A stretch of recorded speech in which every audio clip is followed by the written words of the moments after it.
अस्सलाम वालेकुम रहमतुल्लाहि व बरकातहू। तो स्टूडेंट आपने पहले जो है देखा है कि इलिप्स जो है आपने पढ़ा, और इलिप्स के बारे में आप क्या जानते हैं।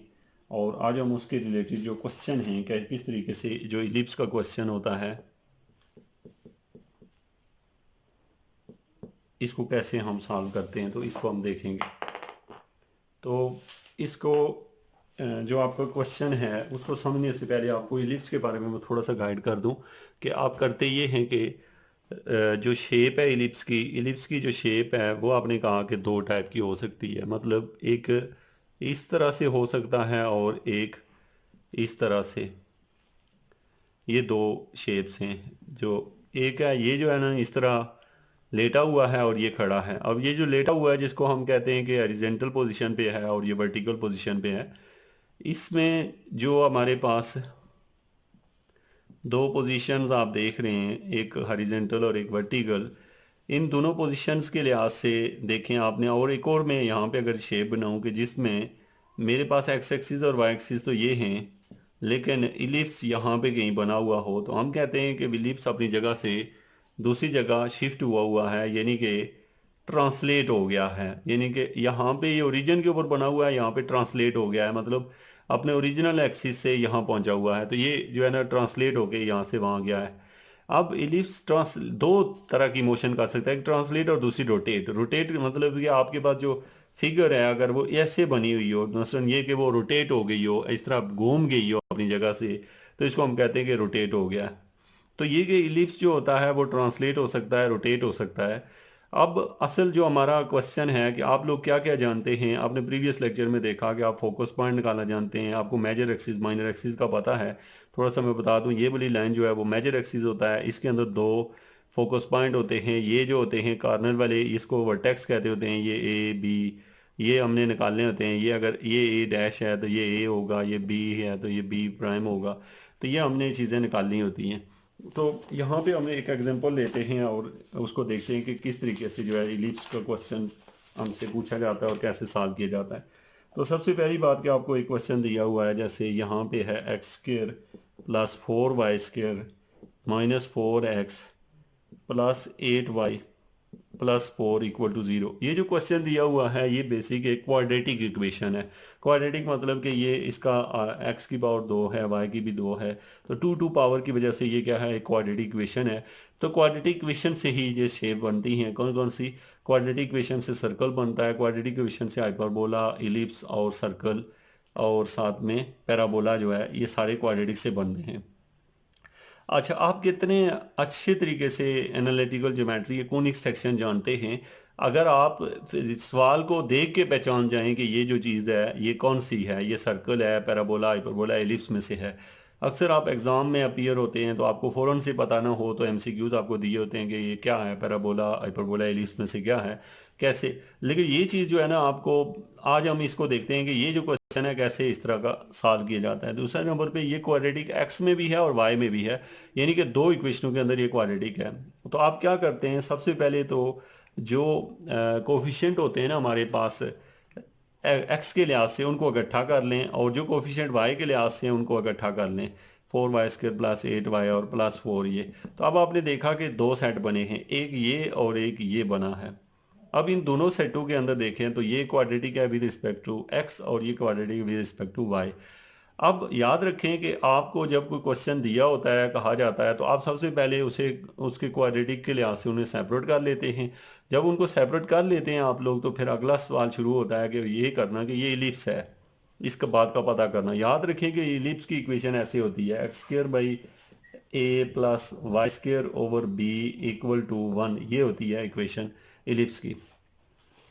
तो इसमें याद रखें एक और चीज़ है यहाँ पे कि आपको फार्मूला पता आना चाहिए कि जो ये फार्मूला बहुत इंपॉर्टेंट होता है कि b² इक्वल होता है a² - c²। ये एक फार्मूला है, मेन फार्मूला है जिसकी हमें ज़रूरत पड़ती है इसके अंदर। तो ये हमारे पास है, इलिप्स की इक्वेशन है और ये उसका क्या है, फार्मूला हमें दिया हुआ है।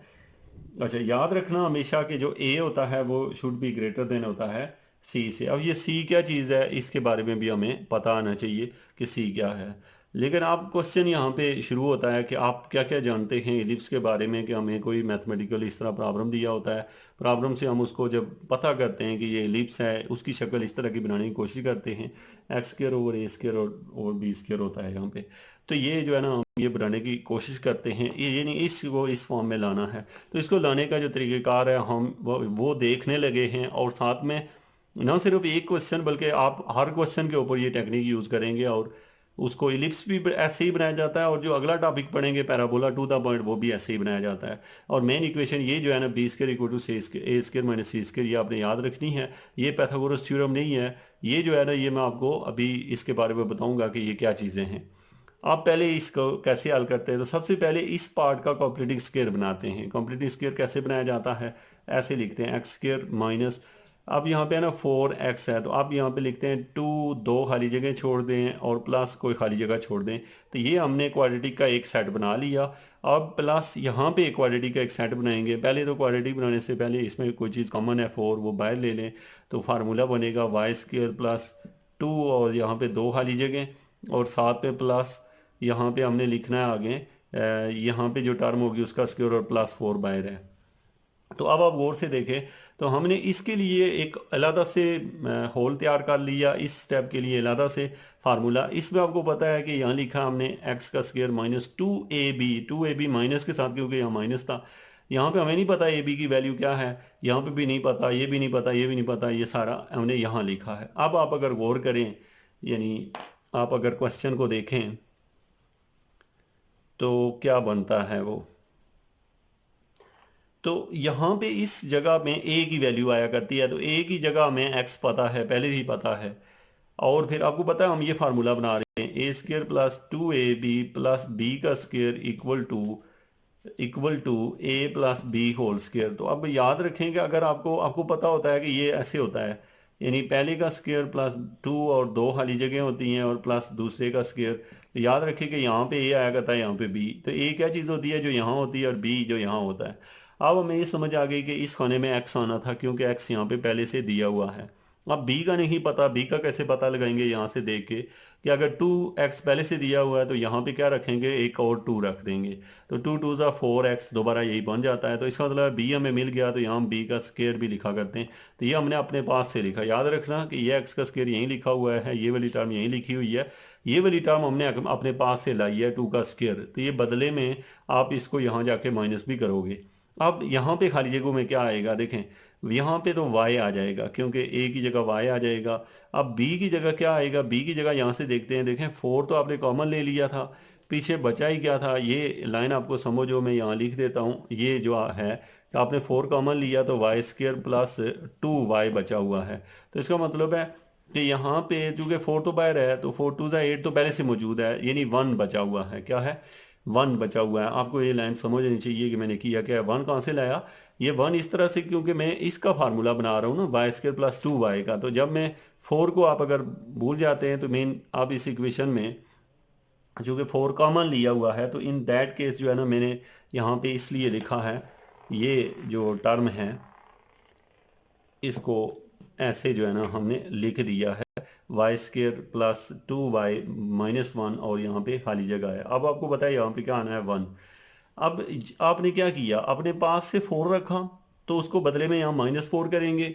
क्यों, अपने पास से रखा, यानी 2 का स्क्वायर 4 होता है, तो इसका मतलब है ये 4 यहाँ ऊपर नहीं था, हमने लिखा इसकी जगह -4 लिखा, और ये +4 है। आपको समझो 1 का स्क्वायर 1 होता है, 1 4 से मल्टीप्लाई होगा, तो ये जो 4 है ये भी हमने अपने पास से लिखा, इसलिए हम -4 एक और लिख देंगे, और दूसरी साइड पे आ जाएगा इक्वल टू 0। तो हमने क्या कर लिया, ये 4 पहले से था, ये -4 और ये -4 जो है हमने चूंकि अपने पास से रखे हैं, एक इसमें और एक इसमें, इसमें आपको पता है 4 कहाँ से आया, ये 4 इससे मल्टीप्लाई होगा जब।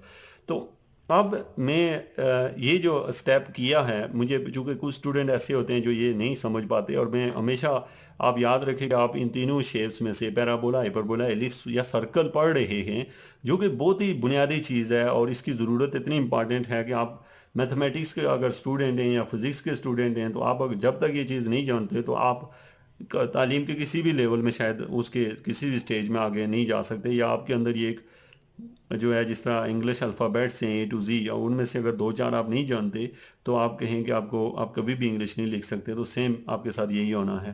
तो इसलिए आपको ये स्टेप आना चाहिए। मैं इसको जो है ना एक दफ़ा जो है फिर रिपीट कर देता हूँ इस स्टेप को, ताकि आपको इसकी समझ आ जाए कि ये कैसे हुआ है। तो आप दोबारा से ये स्टेप एक दफ़ा देख लें, ताकि जिन स्टूडेंट को इसकी समझ नहीं है वो अच्छे तरीके से इसे समझ लें। तो अब स्टूडेंट आपने क्या किया, इसको क्वाड्रेटिक बनाना है। आपको पता है यहाँ पे इस तरह का कुछ आएगा, -2 दो खाली जगह आएंगी, प्लस यहाँ पे कुछ आएगा, ठीक है। प्लस यहाँ से ना पहले आप ये कर लें, एक स्टेप मैं एक्स्ट्रा कर लेता हूँ। ये तो चलें इस तरह का बन जाएगा। इसमें क्या करें, ये 4 बाहर ले लें, ब्रैकेट में आ जाएगा y² प्लस 8y की जगह आ जाएगा 2y, और ब्रैकेट के बाहर है +4। अब इसका बल्कि ये स्टेप भी मुझे अभी नहीं लिखना चाहिए, ताकि एक साथ आप इस पूरे को समझ जाएं। कंप्लीटिंग स्केयर को आप समझ जाएं तो आप काफ़ी हद तक ये स्टेप समझ जाएंगे। तो यहाँ पे लिखा हुआ है x² प्लस, सॉरी माइनस है, तो -4x ये, और प्लस यहाँ पे मैंने 4 कॉमन लिया, y² प्लस यहाँ पे आ जाएगा 2y और +4 ये लिख लिया। अब इसका कंप्लीटली स्केयर बनाते हैं, और इसका तो इसका आपको पता है ये बनेगा a का स्केयर +2, दो खाली जगह, यहाँ पे आपको पता है माइनस है क्योंकि ऊपर माइनस है, यहाँ माइनस लिख दिया, आगे लिख दिया प्लस, फिर यहाँ पे किसी चीज़ का स्केयर आएगा तो वो क्या होगी हमें नहीं पता अभी, फिर +4 ऐसे ही, y की जगह तो y का स्केयर आएगा, +2 दो खाली जगह आएंगी, और प्लस यहाँ पे किसी चीज़ का स्केयर आएगा, और +4 बाहर पहले से मौजूद था। अब स्टूडेंट जब आप इस स्टेप पे पहुँचे हैं, ये इक्वल टू 0 है, तो यहाँ पे आपको पता है x आ रहा है, x क्योंकि यहाँ पे x है, x लिख दिया आपने, और दूसरे खाने में आपके पास यहाँ पे क्या आएगा, इधर से ऊपर से देखा तो 2x पहले से मौजूद था, एक 2 की कमी थी इसलिए 2 लिखा, 2 2 ज़ा 4, ये पूरा हो रहा है, ये हो गया। और यहाँ पे आ जाके इस स्टेप में क्या आना है, 2 का स्केयर। तो अब हमने देखा कि ये x² की जगह x² है, 4x या 4x है, ये वाली चीज़ फालतू आई हुई है, इसको आप यहाँ पे माइनस करेंगे, यानी एट द एंड इसको यहाँ पे क्या करेंगे आप -4 कर देंगे, ठीक है। अब यहाँ तक तो ओके है आपको, फिर यहाँ आए तो यहाँ पे देखें तो इस खाने में y आएगा। अब यहाँ पे 2y चाहिए, तो 2y बनाने के लिए यहाँ पे 1 की कमी है, तो 1 रखा तो ये 2y ही बनता है, और इसका मतलब यहाँ 1 का स्केयर आएगा।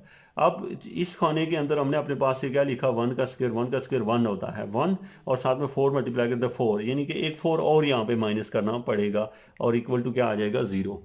तो ये हमने टोटल जो है यहाँ तक इसे लिख लिया है। अब हमारे पास है कि हम क्या करते हैं कि ये जो एक 4 है इससे एक से कट जाएगा, तो बाकी जो इक्वेशन है इसको मैं लिख सकता हूँ x-2 का होल स्केयर, क्योंकि ये कंप्लीटिंग स्केयर बन जाएगा, +4 इंटू ये बन जाएगा y+1 का होल स्केयर। यहाँ माइनस इसलिए कि 2ab के साथ अगर माइनस हो तो यहाँ माइनस आता है, यहाँ पे 2 जो आपने लिखा है y×1 इसके साथ अगर प्लस हो तो यहाँ पे प्लस इसलिए आया हुआ है, और इक्वल टू यहाँ पे जो वैल्यू बची हुई है वो -4 है, इक्वल टू 0। आप स्टूडेंट इसको देखें गौर से, तो आपके जहन में ये बात होती है कि आप ये चीज़ बनाना चाहते हैं, यानी कि x² के नीचे a² डिवाइड करना चाहते हैं। तो आप पहले इस 4 को दूसरी साइड पे ले जाएं, तो ये हमारे पास बन जाएगा, यानी ये ऐसे बनेगा x-2 का स्क्वायर +4 इंटू y+1 का स्क्वायर इक्वल टू 4। अब याद रखें कि यहाँ पे आपने 1 बनाना होता है, जब आप एलिप्स को सॉल्व करते हैं तो 1 बनाने के लिए आपको क्या करना पड़ेगा, अगले स्टेप में x-2 का square divided by 4 plus 4 into y+1 का square divide by 4 equal to 4/4, यानी तीनों के नीचे 4 से डिवाइड किया। क्यों किया, क्योंकि आप यहाँ 1 बनाना चाहते हैं, हमें पता है इसके अंदर 1 होता है, तो ये कैंसिल हो जाएगा, और यहाँ पे क्या आ जाएगा 1, यहाँ पे कैंसिल होके ये तो 1 आ जाएगा, और बाकी जो वैल्यू बचेगी हमारे पास वो बनेगी x-2 का whole square divided by 4 minus यहाँ से 4 और 4 कैंसिल हो जाएंगे, y+1 का होल स्क्वायर डिवाइडेड बाई 1 और इक्वल टू 1। तो ये आपके पास वैल्यू जो है लास्ट पे ये बची है, x-2 का whole square divide by 4 minus y+1 divide by 1 का होल स्क्वायर इक्वल टू 1। तो ये जो रिजल्ट आपके पास आया है, ये जो है ये स्टूडेंट आपका फार्मूला बन चुका है। मैं ये सारे स्टेप मिटा के इसको ऊपर लिख देता हूँ ताकि आपको ये सही से नज़र आए।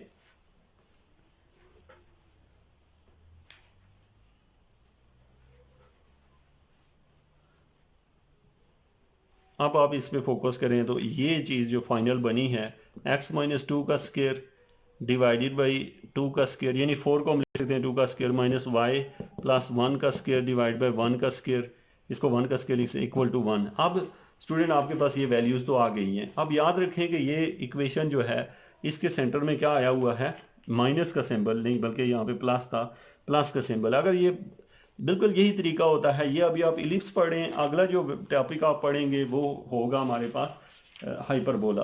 तो याद रखें कि अगर यहाँ माइनस आ जाए तो हाइपरबोला बन जाता है, अगर प्लस आ जाए तो वो इलिप्स बन जाता है।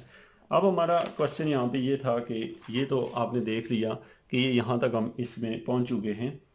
अब हम चाहते हैं कि इसका बाकी जो चीज़ें हैं वो कौन कौन सी हमने फाइंड करनी है, वो सारी हमने यहाँ से कैलकुलेट करनी है। तो यहाँ पे आपने जो मेन चीज़ समझनी है कि सवाल हमारा यहाँ से ये बनता है कि हम करना इसके बाद जो है आपने जो टॉपिक हैं कौन कौन से हमने फाइंड करने हैं। तो स्टूडेंट अभी आपको ये चीज़ें जो है ना इलिप्स की निकालनी आनी चाहिए। एक तो उसका सेंटर, यहाँ तक आप सवाल हल करना जानते हैं। दूसरे नंबर पे उसके फोकस पॉइंट्स, और फिर इसेंट्रिसिटी, और फिर उसके वर्टेक्स, और फिर उसके बाद लेटेस्ट रेक्टम। और अब आपको ये फार्मूले याद हो कि जो आपके पास इलिप्स की जो शेप होती है उसमें जो लेटेस्ट रेक्टम होता है उसको होता है 2b² ए, ये आपको याद है अगर।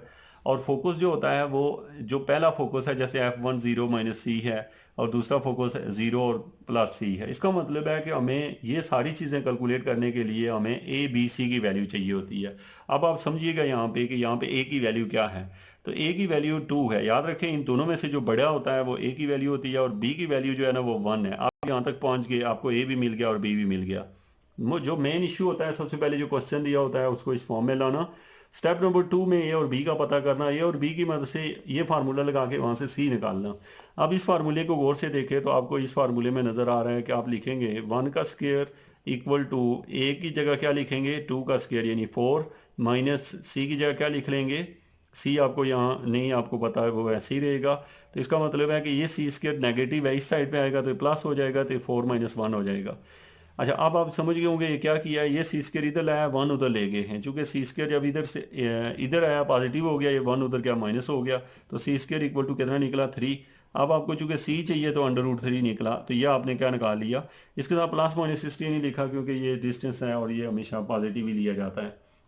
तो ये आपने क्या निकाल लिया सी। तो अब आपका मेन जो क्वेश्चन के स्टेप्स हैं, पहले स्टेप में आप उसे कंप्लीट स्क्वायर बनाते हैं, यानी स्टेप 1 में अगर आप ये स्टेप कंप्लीट कर लेते हैं यानी कंप्लीट स्क्वायर बन जाए, तो स्टेप नंबर 2 में आप क्या पता करते हैं, ए बी सी का पता कर लेते हैं। ए बी सी का लिए ये फार्मूला आता हो आपको, तो आप वहाँ से ए हमेशा बड़ा होता है, बी छोटा होता है, और ए बी का पता कर लेते हैं। और ए बी के बाद उसके आप फिर इस फार्मूले से सी निकाल लेते हैं। जब आपको ए बी सी तीनों मिल जाते हैं तो फिर आप शुरू हो जाते हैं अपने काम पे। यानी सबसे पहले तो आप उसका अब स्टूडेंट सबसे पहले तो आते हैं इसका सेंटर। सेंटर कैसे निकाला जाता होता है, यहाँ पे ऊपर जो कीमत दी होती है यानी x - 2, इसको 0 के इक्वल रखते हैं, यहाँ से x की वैल्यू 2 निकली। और यहाँ पे जो वैल्यू दी हुई है y+1, इसको 0 के इक्वल रखते हैं और y इक्वल टू -1। तो ये जो x और y की वैल्यू है इसको आप लिख देते हैं सेंटर। सेंटर क्या निकला, हमेशा x की वैल्यू पहले और y की वैल्यू बाद में लिखी जाती है। तो यह आपने क्या निकाल लिया, सेंटर निकाल लिया है। तो स्टूडेंट आपने पहली चीज़ जो है वो सेंटर निकाल ली है। अब सवाल है कि आपने निकालने हैं फोकस। फोकस जो है ना वो फार्मूला होता है 0 - सी और 0 + सी है, और इसमें जो सेंटर होता है वो इसके अंदर ऐड होता है। यानी मैं ये अभी आपको बताता हूँ, हाल आपको सेंटर निकालना आना चाहिए थे। आपको अभी तक क्या क्या निकालना आना चाहिए, कंप्लीट स्क्वायर से कन्वर्ट करना, ए और बी की वैल्यू, ए और बी की वैल्यू और सी की वैल्यू निकालना आना चाहिए। जब ए बी सी की वैल्यू पता हो और सेंटर भी पता हो आपको, तो देन अब ये तीनों वैल्यू मैं यहाँ लिख लेता हूँ ताकि आपको पता हो सी इज इक्वल टू √3। तो बाकी स्टेप्स जो है मैं मिटा देता हूँ, और जो सेंटर है उसका भी आपको पता है। तो इन चीज़ों को यूज़ करते हैं, और आगे सवाल का अगला स्टेप है कि आपने निकालना है इसेंट्रिसिटी निकालनी है। तो यानी आपसे कहा जाएगा इसेंट्रिसिटी निकालें। तो इसेंट्रिसिटी जो है वो c/a होता है। c की वैल्यू √3 है और a की वैल्यू आपने लिखी हुई है 2, तो इसेंट्रिसिटी निकल आई है। अब आपसे कहा गया है लेटेस्ट रेक्टम निकालें, तो आपको फार्मूला आता है लेटेस्ट रेक्टा। तो ये इक्वल है किसके, 2b का स्क्वायर जो है 2b का स्क्वायर, मतलब ये कि b की वैल्यू हमें पता है जी 1 है, 1 यहाँ पे आएगा 1 का स्क्वायर डिवाइड बाय a की वैल्यू हमारे पास 2 है, तो आंसर आ जाएगा 1। तो हमने निकाल लिया, लेटेस्ट रेक्टम भी निकाल लिया। तो इसका मतलब है आपने लेटेस्ट रेक्टम भी निकाला, आपने इसेंट्रिसिटी भी निकाल ली। अब आपका सवाल है, यानी ये जो फार्मूला है ना, ये फार्मूला ये लेटेस्ट रेक्टम का फार्मूला है। अब फोकस का जब नंबर आता है तो याद रखें कि फोकस जो होता है वो 0 - सी में ये असल जो फोकस का फार्मूला है वो ये है, ये आप यूज़ करेंगे तो आप हर सवाल कर पाएंगे। यानी 0 प्लस एच और माइनस सी प्लस के, ये फार्मूला याद रखिएगा, ये फोकस का फार्मूला है। और दूसरे नंबर पे जो F2 होगा वो होगा 0 प्लस एच और माइनस की जगह प्लस सी प्लस के, यानी कि ये फ़र्क पड़ेगा। तो अब इन दोनों में फ़र्क क्या है कि आपको एच और के का पता हो। एच क्या होता है, ये जो आपने अभी सेंटर निकाला था, सेंटर क्या निकला था आपका, यानी यहाँ से सेंटर जो है वो मैं यहाँ लिख देता हूँ। सेंटर में आपने लिखा है 2 और -1, ये मैं यहाँ से दे के लिख रहा हूँ, x इक्वल टू 2 और y इक्वल टू -1, ये सेंटर है। सेंटर में ये जो वैल्यू होती है h होती है और ये वैल्यू k होती है। अब स्टूडेंट आपको फोकस चाहिए, तो फोकस का फार्मूला आपके सामने है, आप जस्ट ये करें, F1 लिखें, 0 प्लस एच यानी 0 प्लस एच, एच की जगह यहाँ पे वैल्यू दी हुई है +2 और आगे है -c, -c की वैल्यू किधर दी हुई है, यहाँ पे हमारे पास ये √3 -√3 और इसमें ऐड करना है, प्लस करना है के, लेकिन उसकी वैल्यू -1 है तो यहाँ -1, तो ये आपने F1 निकाल लिया है स्टूडेंट। तो F1 को ठीक करके लिखें तो ये बनता है 2 और ये जो है ना ये ऐसे ही रहेगा -3 और -1, तो ये आपने F1 कैलकुलेट कर लिया है। अब स्टूडेंट आपका क्वेश्चन है कि आप जब F1 कैलकुलेट कर चुके हैं तो आपको अभी चाहिए क्या, कि आपको चाहिए तो F2 भी चाहिए। F1 हमें मिला, F2 भी हमें चाहिए। तो ये जो है हमारे पास रिजल्ट है। ओके, तो स्टूडेंट आपने ये जो फोकस निकाला है, इस क्वेश्चन के लिहाज से ये फोकस जो है ना, ये फोकस ठीक नहीं है। ठीक इसलिए नहीं है क्योंकि आपके पास है, आपने इस स्टेप से पहले ये देख लेना है फिगर किस साइड पे बनी है, फिगर के हिसाब से देखा जाता है। ये मैंने फिगर जो है ना जो इस साइड वाली फिगर है उसके हिसाब से इसे कैलकुलेट कर लिया। अब आपका ये कैलकुलेट करना भी एक बेसिक पर्पज़ है इसका, कि आप देखेंगे मैंने फोकस को इस फार्मूले से कैलकुलेट कर लिया, जबकि यानी ये फार्मूला, जबकि ये जो सी है ये इस साइड पे आना चाहिए। ये क्यों आना चाहिए, क्योंकि आपने यहाँ से जज करना है जो सबसे मेन चीज़ है यहाँ पे, यानी पहला स्टेप 2 3 4 और 5, और एक चीज़ और है 6। अगर वो 6 चीज़ें निकालना जानते हैं तो आपको लाइफ टाइम आप एलिप्स को जानते हैं, मीन के उसके इस तरह के प्रॉब्लम उनको हल करना, उन्हें सिंप्लीफाई करना आप जान जाएंगे। अब स्टूडेंट पता ही चला कि 0 - c और 0 + c हो तो फोकस ये होगा, लेकिन अब हम आएंगे, हमारा जो क्वेश्चन है उसमें फोकस क्या होगा। ये फोकस तब होगा कि जब हमारे पास वो इलिप्स इस शक्ल में दिया होगा। अब स्टूडेंट हमारे पास जो इलिप्स दिया गया है उसके लिहाज से हम इसको देखने लगे हैं कि ये जो है आपके पास, हाँ, इलिप्स इस शेप में हो तो ये फार्मूला नहीं है, बल्कि ये इस शेप में हो तो, क्योंकि यहाँ पे वाई एक्सिस के ऊपर अगर आपने वैल्यू यूज़ की हुई हो सी की, तो इसका मतलब है कि इलिप्स ऐसे बना हुआ है इस शेप में। तो अब सवाल आपका यहाँ से कैसे पता चलता है कि इलिप्स किस शेप में है, या हमें वो फोकस निकालने में क्या इशू होता है। तो इलिप्स की शेप का स्टूडेंट हमें पता चलता है, यहाँ पे मैं आपको दिखा देता हूँ। ये बड़ा की पॉइंट है, आपने इसे याद रखना है। क्या है कि इलिप्स जो है वो हमने कहा दो तरह से हो सकता है, या तो ऐसे लेटा हो सकता है या फिर ऐसे खड़ा रह सकता है। अब सवाल ये है कि इसका फोकस का फार्मूला होगा, अगर लेटा हुआ है तो फोकस का फार्मूला होगा 0 c और फिर 0 - c, सॉरी ये इसका होगा। क्यों आप समझते हैं, क्योंकि वाई एक्सिस की जगह अगर सी आ रहा हो तो इसका मतलब है इलिप्स वाई एक्सिस के ऊपर है।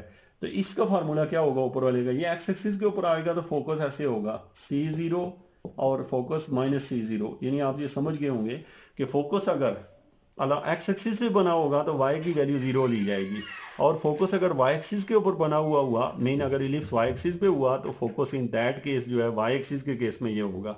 तो मैं इसको फिर एक दफ़ा इन सारे पॉइंट्स को रिपीट भी करता हूँ ताकि आप इनको समझ जाएं। तो अब देखें स्टूडेंट, एक तो फोकस ये निकला, ये फोकस इन दैट केस है अगर इलिप्स इस तरह होता तो। अगर इलिप्स इस तरह हो तो फोकस ऐसे नहीं निकलेगा, फोकस का फार्मूला बिल्कुल यही रहेगा, लेकिन फ़र्क क्या पड़ेगा, यानी F1 जो है उसमें आ जाएगा -c + h और 0 + k, ये फ़र्क पड़ेगा। और F2 जो है वो बनेगा 0 + h और फिर दूसरा होगा माइनस, यहाँ पे जस्ट एक चीज़ बची हुई है हमारे पास, वो क्या है के। तो ये हमारे पास दो वैल्यूज़ बन गई हैं। तो अब स्टूडेंट आप देखें तो ये भी फोकस का फार्मूला है और ये भी है। इनमें से ये अगर सी इधर आता हो तो इसका मतलब है वो अलॉन्ग एक्स एक्सिस पे है, मीनिंग कि वो एग ऐसे पड़ा हुआ है, और अगर आप देख रहे हैं कि दूसरी शेप में है इस तरह है तो फोकस चेंज हो, फार्मूला चेंज आएगा। अब मैं आता हूँ इसी फोकस के फार्मूले को मैं कन्वर्ट कर देता हूँ किसके अंदर, दूसरी शेप के लिहाज से। अब मैं इसके स्टेप्स जो हैं जो सामने लिखे हुए हैं ये सारे 1 बाय 1 आपको मैं सारे बताने लगा हूँ। साथ में हम ये सारे इन चीज़ों को तो आप इन्हें देख लें और इन्हें नोट डाउन कर लें और फिर मैं एक्सरसाइज के लिए क्वेश्चन दूँ तो आपने वो भी सॉल्व करना है। तो यहाँ पे मेरे पास आ जाता है सबसे पहली जो चीज़ है, ये कुछ स्टेप हैं इन्हें आप सबसे पहले तो आपने स्टेप 1 में ये निकाल लिया। स्टेप 2 में आपसे कहा जाता है सेंटर निकालें, तो पहला सवाल का हिस्सा होगा आपने निकाल लिया सेंटर, और सेंटर इक्वल होगा आपको पता है 2 और -1। बताएं ये कैसे निकला, तो आप कहते हैं यहाँ से निकला है 2 और -1। अगला स्टेप है आपको चाहिए ए की वैल्यू यहाँ पे लिखी हुई है।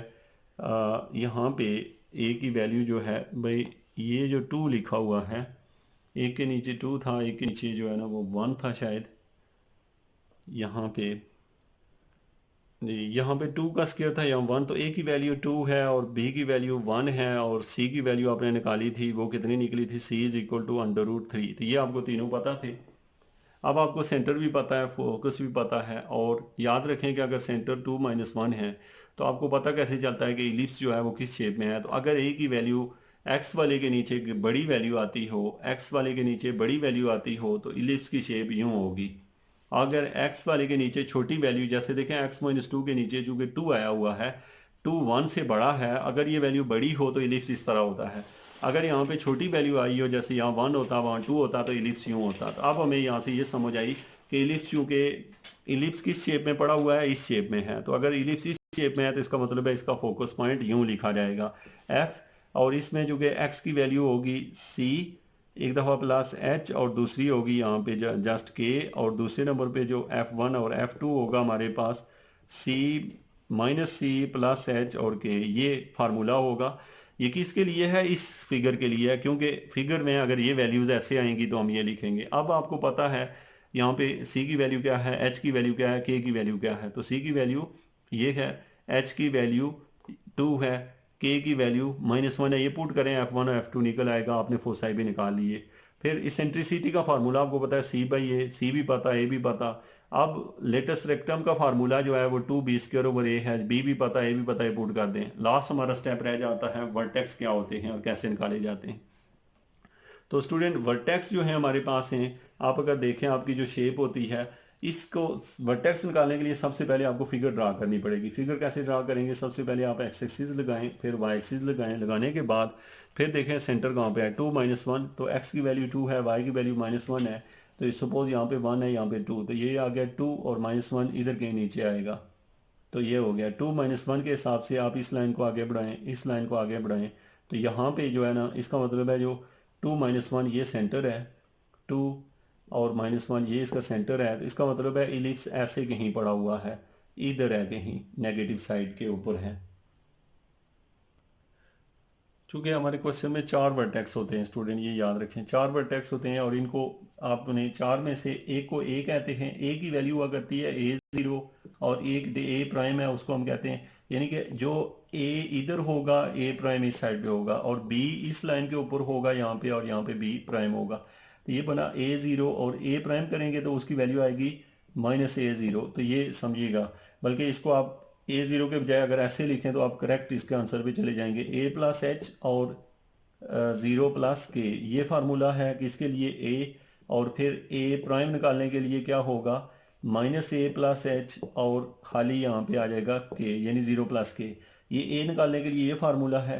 क्योंकि वर्टेक्स हमारे पास 4 होते हैं, A प्राइम, B प्राइम, तो B कैसे निकलेगा आपको पता है, वो होगा B दूसरे नंबर पे होता है, B में क्या ऐड हुआ करता है दूसरे नंबर पे, K, और इधर आता है H, और इधर क्या आएगा बी प्राइम के अंदर एच की जगह एच ही आएगा, और बी की जगह अब -b आ जाएगा, के की जगह के ही। अब ये कीमतें आपको पता होती हैं, यहाँ पुट कर दें, यानी एच की वैल्यू भी पता, ए की भी पता, तो ये सारी आप यहाँ से निकाल सकते हैं। अब मैं टोटली फार्मूले डिस्कस कर लेता हूँ जो कि इम्पॉर्टेंट हैं इस लेक्चर के लिहाज से, तो आपको ताकि उनका इल्म हो। नंबर 1, आपने सेंटर कैसे निकालते हैं, तो आपने कहा जी यहाँ से जो कीमतें निकलती हैं वो सेंटर होता है। नंबर 2, A B C की वैल्यू कैसे पता करती है, याद रखें हमेशा जो बड़ी वैल्यू होती है वो A की वैल्यू होती है, यानी इन दोनों में से A ये है, B ये है। C कैसे निकाला जाता है, तो हमने कहा जी C² = होता है B² बल्कि इसको हम लिखा करते हैं हमेशा ए स्क्र माइनस सी स्क्र, ये क्योंकि ए जो होता है ये बड़ा होता है, बी स्क्र इक्वल होता है ए स्क्र माइनस सी स्क्र। इस फार्मूले से हम कैलकुलेट करते हैं बी। तो ए बी सी जब मिल जाता है तो फिर हमें कहा जाता है फोकस निकालो। तो फोकस दो होते हैं, एक को हम कहते हैं F1, दूसरे को F2। ये इनका फार्मूला होता है, एक होता है सी प्लस एच और साथ में के, और दूसरे का फार्मूला आता है माइनस सी प्लस एच और के। ये फार्मूला कब यूज़ होता है? अगर फिगर यूं बनी हुई हो।